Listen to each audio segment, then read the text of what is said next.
Ladies and gentlemen, welcome back to Gaming with me, Tony Mo, and welcome to my very first episode of Live in the Darkzone. Live in the DZ is a live commentary style series that asks you, the viewer, the awesome people watching, making it happen, to submit topics for discussion for future episodes. So that's actually how this entire series works. I spit some sort of commentary while playing Live in the Darkzone, and that commentary is based off of a topic of discussion that was submitted by one of you guys. Where do you submit those topics for discussion? Well, right down in the comment section below right now. I'd like to keep them game related, but anything under the sun regarding video games that you think would make a good 10 to 15 minute commentary, go ahead and throw it down in the comment section below, and I look forward to using them in future episodes. Now for this episode, I've actually managed to grab a couple questions, specifically one big question from Anthony Heathcote, who submitted multiple questions for the AMA, and I only got to a few of them. Anthony had a really good topic for discussion within his AMA questions that I wanted to save for the launch of this series. It worked out so well, so thank you, Anthony. I hope you're watching. He asks, are there any particular areas of game YouTubing you think are not explored in the proper context? So essentially, are there any areas of, gaming YouTubers or gaming YouTube videos that you think aren't fleshed out properly or well enough? And the answer to that is yes. Hell yes, I do think there are. I think the biggest thing for me, and I've talked about this in the past, there's a lot of areas, so we're going to break it all down here. But I think the biggest thing for me is when it comes to how most people do reviews. And it's not even really just YouTubers, it's like standard press journalism. I've never understood the idea of like a 5 or 6 minute review. Like how do you talk about everything that a game that is potentially, 10 to 15 hours, how do you crunch that all into like a 6 or 7 minute review? I don't understand that. It makes sense with like a film, which is maybe like an hour or two, but video games have so many layers and so many levels of complexity to them. And it's not really just the length of the reviews that bothers me, it's the fact that because the reviews are so short, so I guess it is the length of the reviews that bother me, we see this like massive cut down in the discussion surrounding things like, audio and environmental design. These things all get left behind, and I've never really agreed with that concept. Like, there's so much to be talked about with a game like The Division. And yeah, I do believe that games are more than just gameplay. They are very much a sum of all their parts. And in the instance of a game like The Division, we have to talk about the environmental and world design, which is incredibly on point. This is probably one of the most extensively well-designed environments that we've seen in a very long time. It's incredibly beautiful. It's so well detailed. Okay, these guys are level 31. We got this. We can do this. So that's something that's always frustrated me. There's so much time just spent talking about the basics, the thin, openly exposed elements of a game to people, but no one gets down deep and dirty and really talks about, environmental design, and even audio design these days doesn't really get the same sort of attention that I believe it should get. Really, like, people leave that to like first-person shooter stuff, Like the last time I heard someone really talk about the audio design of a game was, it was probably a first-person shooter. But when it comes to, other experiences, like, it's something that doesn't really get talked about too much. For example, Quantum Break, I talked about audio design in my Quantum Break review, and that's something that so many people who reviewed the game didn't even talk about. And I was like, no one really mentioned how, while the weapons were extremely unsatisfying in their audio design, I feel that the effects for the time abilities were extremely well handled, man. It was a huge part of the experience for me. That's something that people just completely leave out. Like, it's a driving force behind the experience. How can we just forget about it? So that's probably one of the biggest things that bothers me when it comes to people doing reviews for games. I've never understood how you can fit a review for a massive game. Most games are massive, into like a 6 or 7 minute video. Like, no amount of downplaying and condensing and writing will ever actually make that happen, in my opinion. I can't see it being a thing. I guess one of the other big areas for me, I don't know if this is so much something that I think is not fleshed out, but I do believe it's not really handled in the proper context. And it's kind of a plague on YouTube, in my opinion, right now, where people who are just rehashing like direct content releases from developers. So someone who might, make a video and just overhype it with like a false, thumbnail and just be like, oh, whatever, blah, blah, blah, execution, blah. Like, they just take like one tiny component and they use that for the entire premise of their video. Like, that's the name of their video, that's the way that they grab views for their video, but at the end of the day, like, it doesn't actually have too much to do with with what's going on in the overarching episode. And like, I don't know, it's hard to explain what I'm talking about in that perspective, but it's just something I feel is always like fallen short by most YouTubers. And I think actually, I've been seeing a lot of it right now with Gears of War, people who are, essentially covering Gears of War, who got early access to the multiplayer beta, and then they just throw like a bunch of gameplay videos out. These are YouTubers who are like, this is their thing. They cover Gears of War, and they'll just throw out like a gameplay video. They'll throw up like, a really clickbaity titled video, but there'll be no like actual topic for discussion. And I think that's actually my biggest thing, is the fact that we have so many people who play like a single game or, play a certain game for an extensive period of time, and everyone just gets so caught up in just doing like glitch videos or this is the best thing you can do videos, how to win videos, but no one is sitting there and actually talking about the game at hand. And I know it may be unfair to say that everyone should have to do like really discussion and thought-provoking commentary, but I don't know, a part of me almost feels like, hell yeah, if you're gonna cover this game full-time, how can you ignore the bits and pieces of detailed discussion that need to be said or, need to be talked about regarding a game?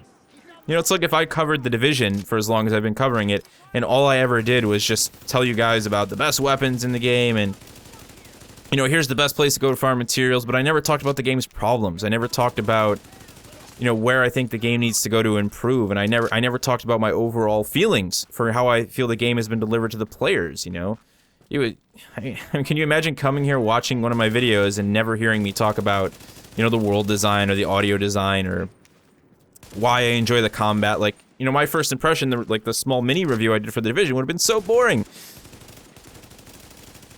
And it's not everyone. There are a few people out there who do really good, mixed bag commentary. When they cover a game, they cover all aspects of it. But I just feel it's something that most people are lacking in their coverage of games. And really, I mean, it's not even their fault, because it's not something that people demand. And I guess that's a bigger part of it, is the fact that the internet doesn't actually seem to want that. I mean, some people do. Obviously, there's you guys sitting here watching my stuff, so there's a group of people like that.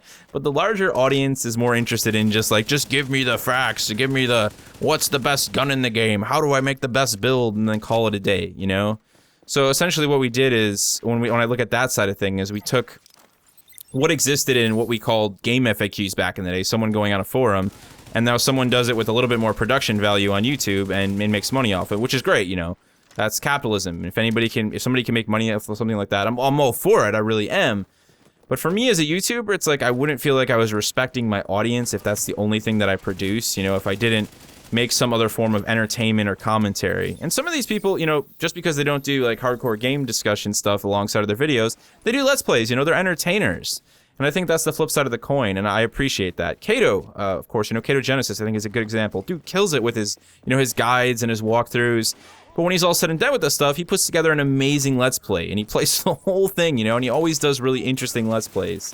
Again, I'm not really trying to judge any individual's content. I just feel like, you need to respect the audience that you've gained, and you need to put that effort forward. And for me, that's kind of just like a second nature thing. Like as the channel grows and I get the audience grows and there's more people here, I just want to do bigger and better things. I want to see myself improve. I want to expand my horizons. And for me, it works in the reverse, because I'm sitting here having really grown a channel on discussion stuff. Now I'm like, okay, well, let's throw some guys in there. Let's do some tip stuff. Hey, let's get some Let's Play stuff in there. That's an area of my commentary skills that isn't as fleshed out as it can be. So let's work on that. I just want to always expand my horizons. And I think if everyone looked at things that way, then, yeah, we'd have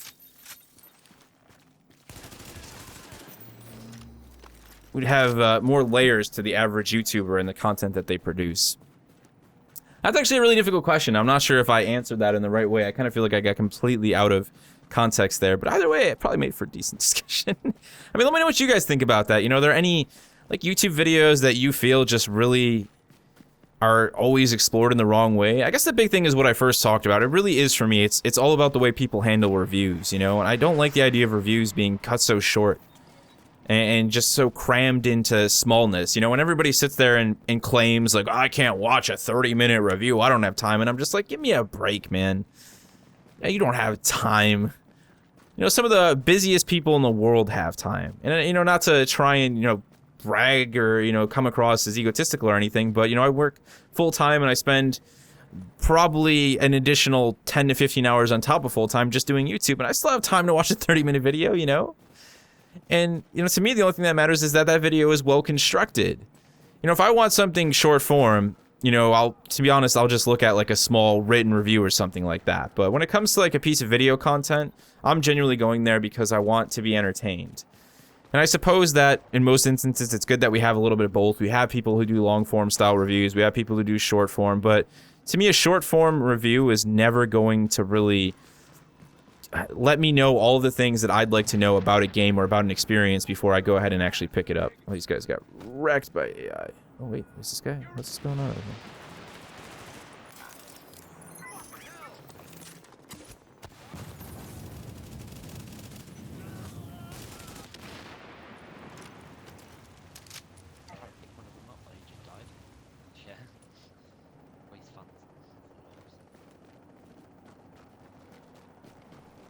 Okay.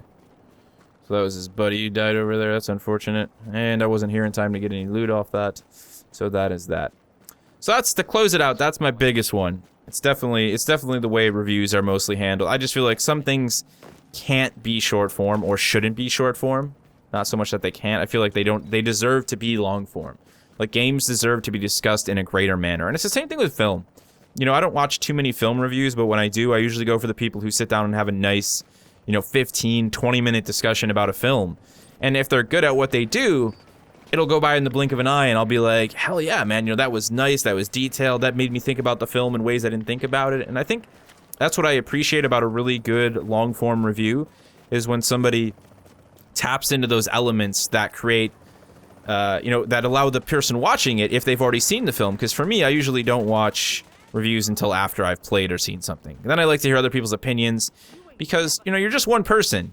And when you play through a game for the first time or you watch a film for the first time, chances are you missed things. But if you listen to someone else's perspective on it, you can often get an idea as to what they looked at, and then, you know, that can really open up a film for you. You know, that can really make you look at things in different ways. And, you know, the world works the same way when it comes to, you know, really good food and really good tea for me.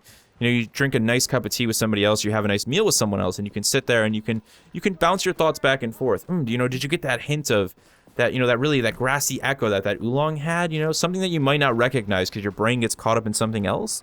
And it's the idea that when somebody points something out, you know, it sort of clicks, it triggers with you, and you're like, oh yeah.